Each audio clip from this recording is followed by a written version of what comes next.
Halo teman-teman semua, di video kali ini saya akan membahas tentang kalimat aktif dan pasif dalam bahasa Inggris.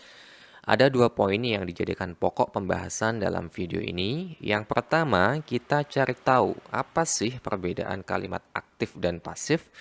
Dan yang kedua, kita akan bahas cara untuk membuat kalimat aktif dan pasif. Oke, langsung saja kita ke inti videonya. Cara mudah untuk membedakan kalimat aktif dan pasif adalah dengan melihat kata kerjanya. Kata kerja dalam kalimat aktif bisa ditambahkan imbuhan me. Contoh, mereka memainkan bola. Sementara untuk pasif, kata kerja ditambahkan imbuhan di. Contohnya, bola dimainkan oleh mereka. Sudah jelas ya perbedaan kalimat aktif dan pasif. Sekarang kita bahas bagaimana cara untuk membuat kalimat tersebut dalam bahasa Inggris. Untuk membuat kalimat aktif, ada dua formula atau rumus yang bisa kalian ikuti. Rumusnya adalah subject ditambahkan dengan verb 1 ditambahkan dengan complement atau pelengkap. Pelengkap ini bisa berupa kata benda ataupun noun, kata sifat atau adjective, maupun kata keterangan atau adverb. Rumus ini hanya dipakai untuk simple present tense saja ya. Saya pilih tenses ini karena saya yakin sebagian besar dari teman-teman sudah menguasainya. Untuk tenses selain simple present, perbedaannya hanya terletak pada jenis verb yang digunakan. Contoh dalam kalimat aktif, mereka bermain bola. Dalam bahasa Inggris kita artikan they play football. Di sini susunan katanya urut ya dengan yang ada di rumus. They sebagai subjek, play sebagai verb 1, dan bola sebagai complement atau pelengkap yang berupa kata benda atau noun. Sedangkan untuk kalimat pasif, rumus yang dipakai sedikit berbeda. Rumusnya adalah subjek ditambahkan to be. Di sini to be yang dipakai adalah is, am, dan are ya, karena tensesnya adalah simple present.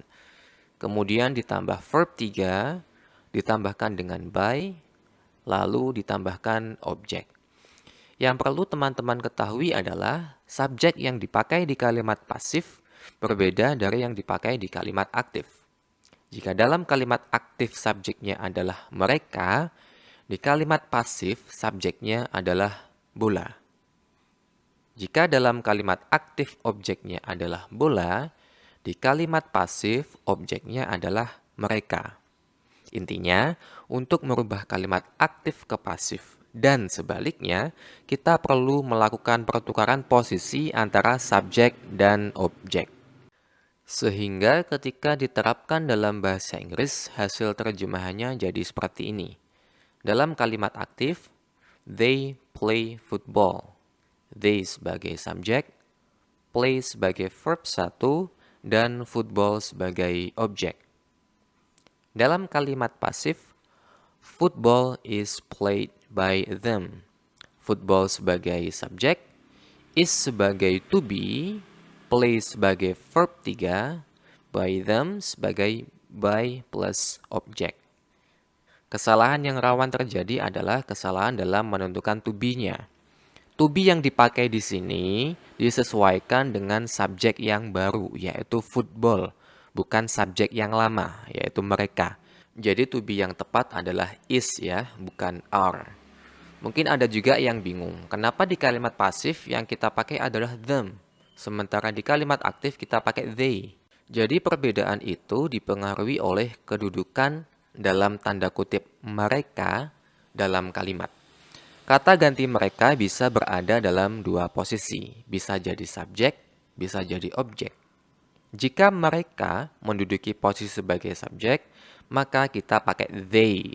Sedangkan jika posisinya adalah objek, maka kita pakai them. List untuk kata ganti lainnya bisa teman-teman lihat sendiri di video. I menjadi me, you tetap you, we menjadi us, dan sebagainya. Oke, itu tadi ya materi tentang kalimat aktif dan pasif. Semoga bisa dipahami dan bisa bermanfaat untuk kita semua. Thanks for watching.